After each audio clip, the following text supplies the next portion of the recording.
athletic range, part 2, the 3 scales. I think by the end of this lecture, you're going to have a different perspective on strength, on how you go through sessions, and on what you need to talk to people about, or the internal dialogue, what you need to be thinking about. So in the part 1, we spoke about remodeling versus rewiring movements. Is the body protecting itself against full muscle tendon rupture, like in this one on the left? Or is this movement a crampy kind of a movement? These are the extremes. It can be a mid-range movement, in which case you'll have equal amounts of both characteristics.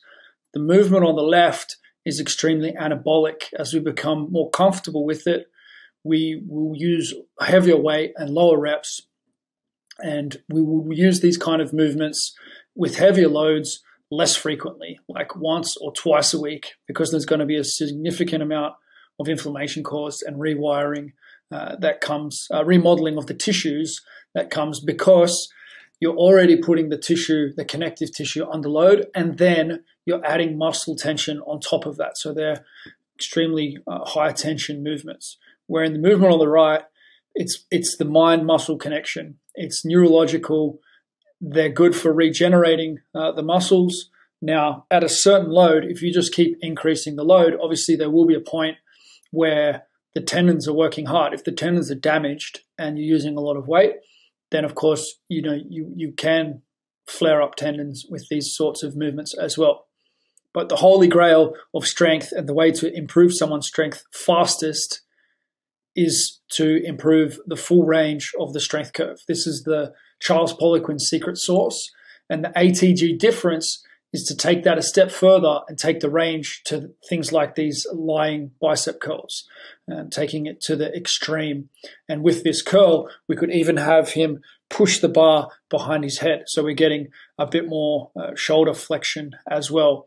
Sometimes we really need these extreme inner or extreme outer range movements to get that results that we want in life. Other times we don't have to, but if children can do it, if it's the natural human condition, then I believe my experience is that we should work towards that. We should use God's blueprint as our scaffold. We should work towards how we would naturally put together what our innate abilities were. The movement on the left will result in more laying down of connective tissue, new tendon, collagen into the muscles. Okay, so then we have to consider also the speed of the movements. Okay, so the movement on the left, people would tend to want to go slow through the eccentric. That is because there is a risk to the tissue. If you do those movements at high speed, then you're going to have a much higher chance of rupture. As you become more comfortable with the movement, you will be able to handle more weight at more speed, and that will make you a more resilient athlete. If you look at how Ben was doing some of his drop catch RDLs a year or so ago, extremely high speed movements, basically the equivalent of this for the hamstring, and he was doing fine with them, where a lot of other people felt may have suffered tendon issues as a result of those kinds of movements. Okay, so that's our recap of lesson 1. It took me 20 years to get this, and the feedback has been very strong that, yes, we're heading in the right direction with this. Yes, we are heading in the right direction with this.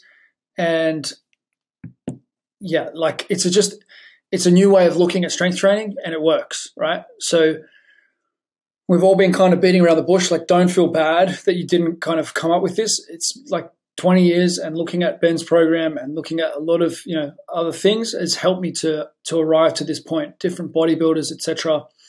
But there is a better way to train, and understanding this philosophy really does matter. Okay, so the least understood concept in strength is that we need to consider the connective tissue component contribution of the movement independently to the muscular component.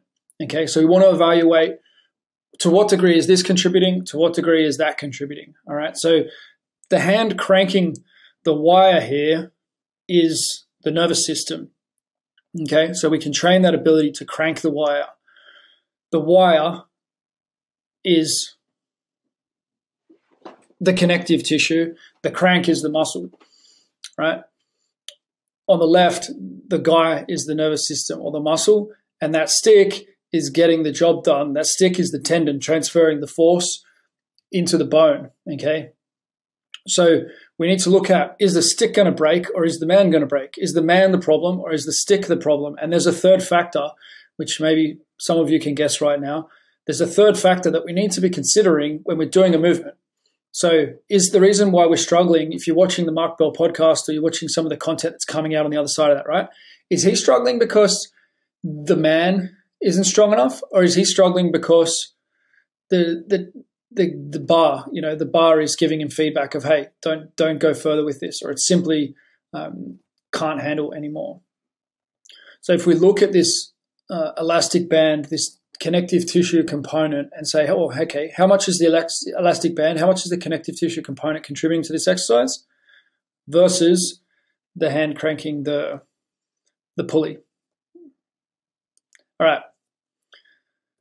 So the next step in this technology is to be able to quantify. Okay, so how do we quantify? We've been working hard on quantifying rate of perceived exertion in lifting, lots of different scales for rating, the total tonnage, and all of these measures that we've been taking for strength training are really great and really valuable. And now we're realizing that there's at least one more that we need. There's another one that's kind of common, but not often thought about. And there's one more, I think, that we need to add. So this is just an evolution of technology, which is natural and that needs to happen. When we replaced the Nokia, when the Nokia arrived, it was fantastic, right? And modern strength training is fantastic. If we can find that next level, then even better, much better for us, to us, etc. There's so much more possibility for results if we can get this right. So the three limiting factors are muscle weakness, connective tissue tension, or pain. Either the muscle isn't strong enough to produce the force, or the connective tissues are giving feedback of, hey, this is too much tension, shutting down the nervous system, or there's a pain feedback mechanism that's saying, let's not do this. If we evaluate each movement and each repetition on this scale, then we're going to get much better results. Too often, and speaking from my own experience, and you might, for yourself, you can judge. But if I could lift the weight or lift myself, then I considered that a completed repetition. I considered that a win. If you're watching CrossFit, if you're watching the Olympics, no one cares what the sensation on the connective tissue is. No one cares what the pain is. They just care that you get it done.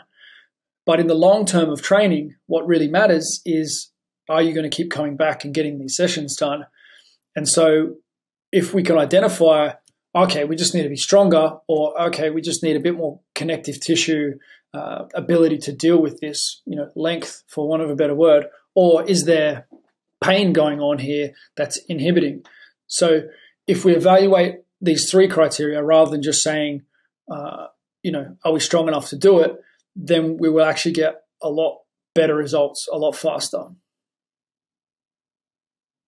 So is the muscle too weak to perform the movement? You know whether you're exerting maximal force and you just can't get it done. Very simple. The connective tissue strength, are you getting that feedback from you like, oh, something's going to break here, like stop. If you're doing Jefferson curls, it's not often the nervous system that is like, oh, I can't lift this weight. It's like, I feel like something is going to snap. There's too much tension here. Same thing if you do like a massive depth jump. The reason why, jumping down off something that's more than taller than you, generally on a landing, you're going to get a collapsing sensation because the body doesn't want to produce maximal force to receive that shock or to reverse the shock. So it takes training. That's why the shock method in plyometrics works. But you're desensitizing this mechanism around the connective tissue. Same thing goes on if we're looking at Mark Bell and his sissy squats. It's the connective tissue that's telling him, hey, like that's all we've got for now. We need to work on this. We need to normalize the movement. And you can see with things like the ability to sit on your own heels, if you do tibialis raises and get some life into the area, get some heat into the area, and then try to sit on your heels in the way that Mark did in his training with Ben, then you'll notice that you get more. Okay, so if you've brought heat into the system before you do this stuff, then there's going to be more possibility for the movement. And pain is going to cause inhibition. Like we've all seen these atrophied limbs, whether it's after something's been in a cast or if it's simply just a pain thing. There's different neurological conditions, etc. If there's pain, then the strength gains are not coming. Like that's the point. If you're just pushing through pain, then it's much harder to get strength gains. Yes, you can persist and you can get things done, but you can still have muscle atrophy in certain areas and you compensate in other areas. I know for me, getting to 160 kilo squat, I could get there. I got to 100 kilo snatch, but my body was creating all kinds of adaptations to get around the weight because my quads didn't like receiving that weight. And I used to watch other people snatch and other people lift and think like, man, how do they do that like that? Like that would really, really hurt me and my knees, like to squat like that or to snatch like that. And therefore I didn't have the quad development simply because I didn't, I just lifted the weight. I was just thinking as long as this is fine, then everything's good. I didn't understand how to build this and therefore I had this and, the results show, I had pain as a result. So do we need more muscle force? Do we need more connective tissue strength or do we need to decrease pain and inhibition? This is what we need to analyze. Okay, so if muscle force is the major issue, then we want to look at that neural connection, building more mind-muscle connection. If the connective tissue is shutting us down, then we want to put more effort into those long-range movements. And then if there's pain and inhibition, then we need to do things that are going to bring a lot of circulation to the area and bring health back to the tissue. So super high rep stuff, very low intensity, and long range movements. That needs to be the focus. So the way that we deal with, for example, Mark Bell getting his sissy squat, he doesn't need more neural drive. He's not going to need, like the Patrick step-ups and whatnot are not going to be the key for him. Where a guy with, super skinny legs, then getting size on the legs through the VMO squats, through the high volume of the step-ups, they still can build size if you do enough volume on those shorter range movements. But if we're also working on the human knee extension, then the sissy squat will be there. But for Mark, so you can build strength also through the outer range for sure, and it's specific to the goal. For athletic force, then those step ups are going to be super, super valuable because that's a more specific position, and you're going to get the neural gain. But if the size isn't there, or if the connective tissue is the issue, then we need to focus more on the structural change, which is going to come from structural movements. Okay, so for Mark Bell to get his sissy squat, what's going to work best for him is to work on the single leg human knee extension, that bottom position. That's going to be the fastest way. Basically, for me, an upgraded version of the couch stretch, right? So by working on couch stretch, that's going to be the thing that's going to bring him towards the sissy squat, as well as working partial range of motion, where each set able to go a little bit lower. If you can couple that with something like the split squats, for Mark, that would work really well to really open up that back hip flexor. So rather than doing the full split squat, we might just have him, hold some of those bottom positions, work on lengthening the hip flexor so that the hip flexor isn't getting in the way so much. All that tissue tension in the front of the body, even the kneeling sit-ups from the anterior chain series would fit really well in there. All right, so the connective tissue is the key focus. But if there is pain, then sleds will be the big thing that will make a difference. So if we did a lot of sleds and then slowly warmed into the KOT squat or the sissy squat, then he's going to be able to get there faster. If we can shut down that pain, get a lot of heat and warmth into it, then maybe he actually hits the movement on the back of that. Okay, so we've got this troubleshooting ability now. All right, is the muscle drive the issue? Is the connective tissue the issue? Or is it pain that's causing the challenge? And if the answer is 1, then the next actions are different to if the answer is 2 or if the answer is 3. So we want to know the reason why someone can't perform the movement. If it's on Nordics, for example, for myself, I was able to complete lots of full reps, but I started to cause connective tissue injury by going too hard, too often, etc. Basically super maximal, creating extreme amounts of tension in the bottom by speed out of the bottom, which we're going to talk about the qualities of tension in further on in this series. But the type of tension that you create to cause these connective tissue adaptations is also important. So you can create a lot of tension by moving really fast, or you can create a lot of tension by using a lot of load, a lot of force.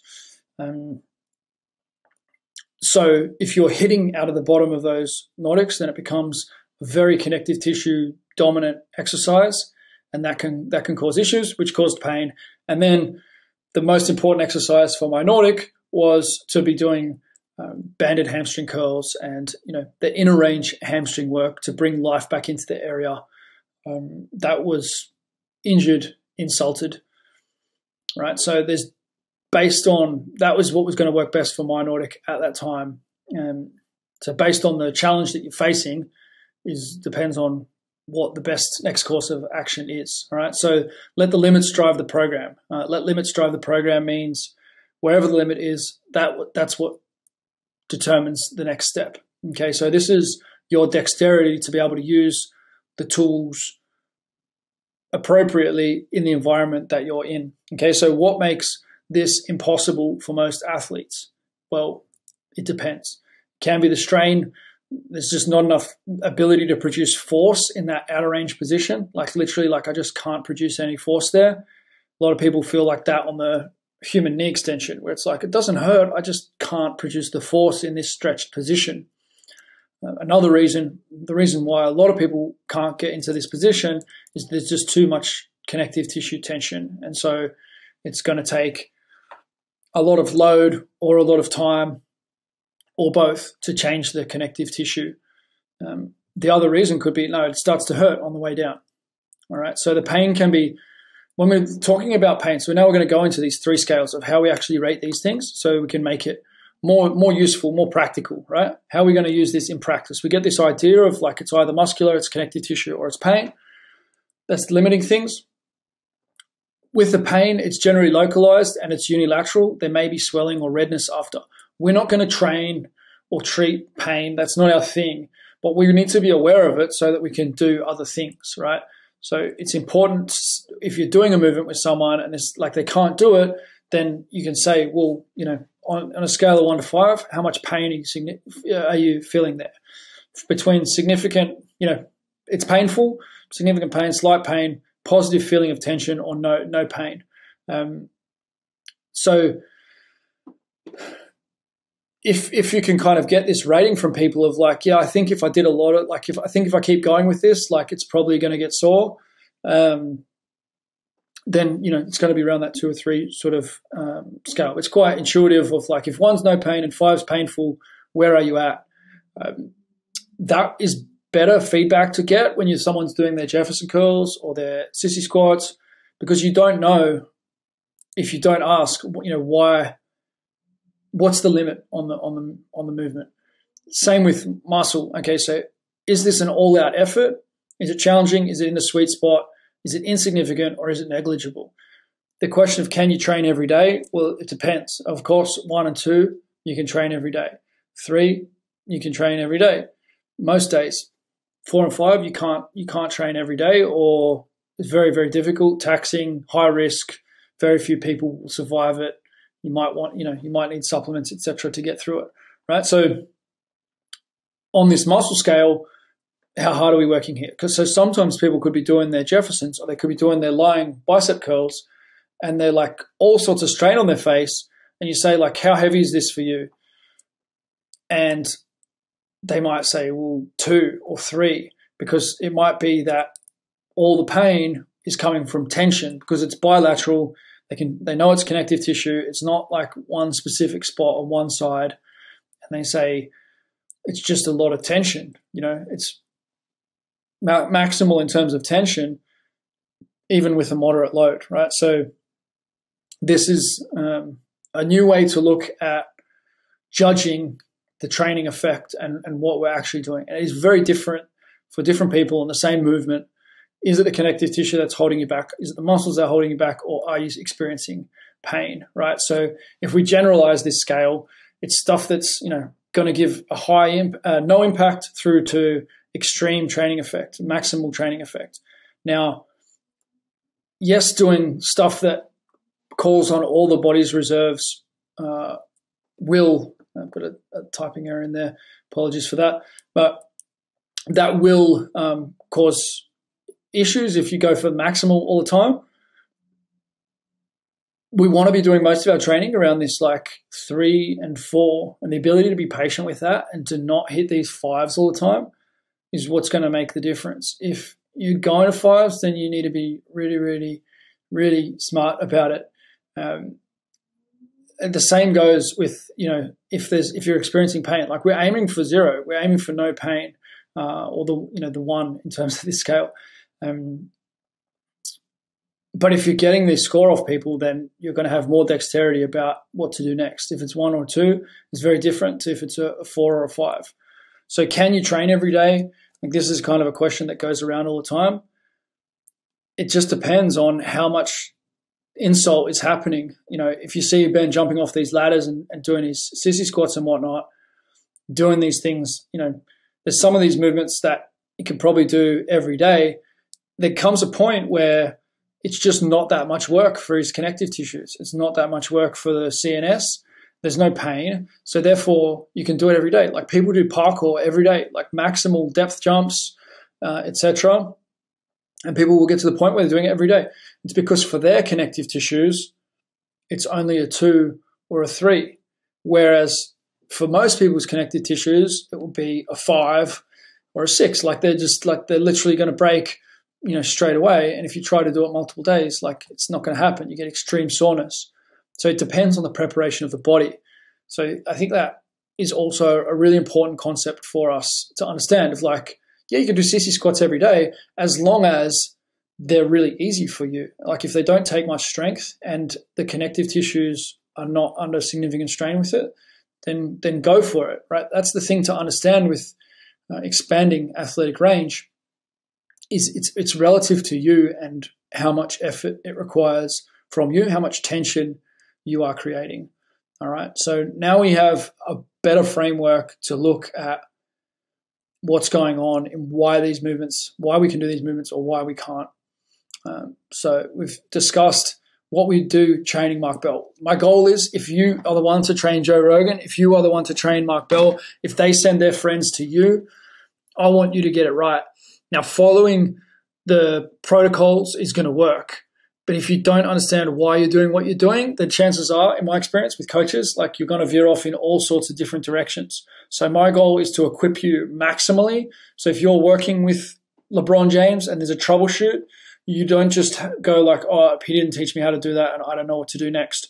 I want you to go, oh, okay, it's a tension issue. Oh, okay, it's a pain issue. Oh, okay, it's a muscle, neurological drive, strength issue, and take the appropriate action from there. Okay, so Mark Bell would need more tension work, which means get it really warm, and then the kneeling squats, progressing towards the human knee extension, the single leg human knee extension position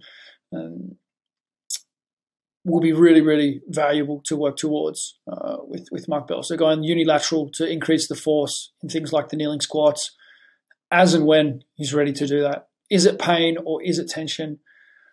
I didn't get into asking that question. I don't know what was actually going on there. All right, so for Ben, what's his next progression? Looks to me like it's about muscle, right? So as Ben's maximal squat goes up, I think you're going to see him going into and out of these natural knee extensions and KO2 squats with more speed and power,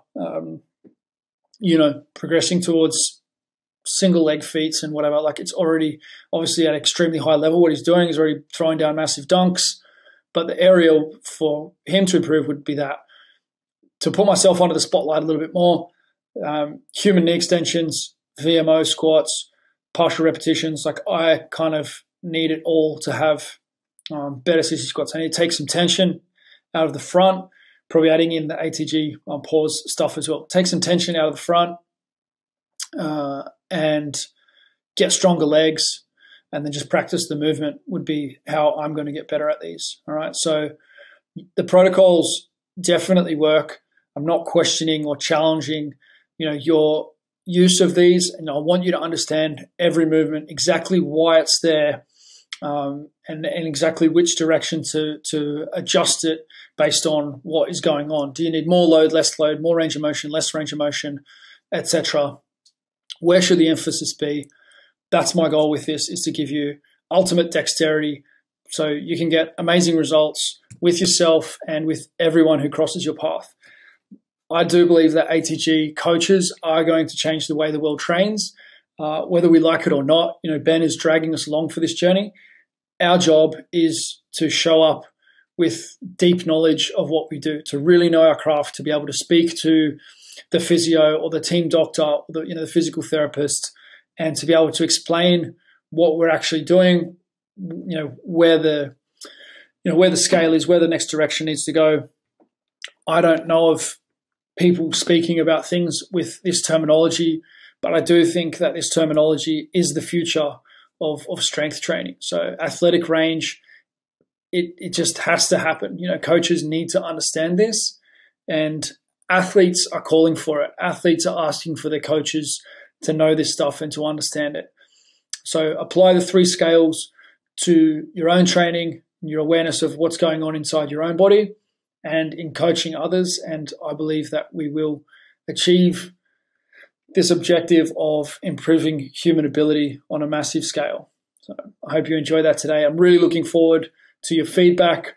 I'm also happy for you to share this with other coaches who you think may get a deeper, better understanding. Ultimately, it's going to be the Real Movement endorsed coaches that are going to go out there and change the world. We want everybody to have this knowledge, and those who will apply it with us and do the work and show up are going to be the ones that get out there and make a difference in the world. So yes, looking forward to your feedback, and let's make the world a stronger, more able place.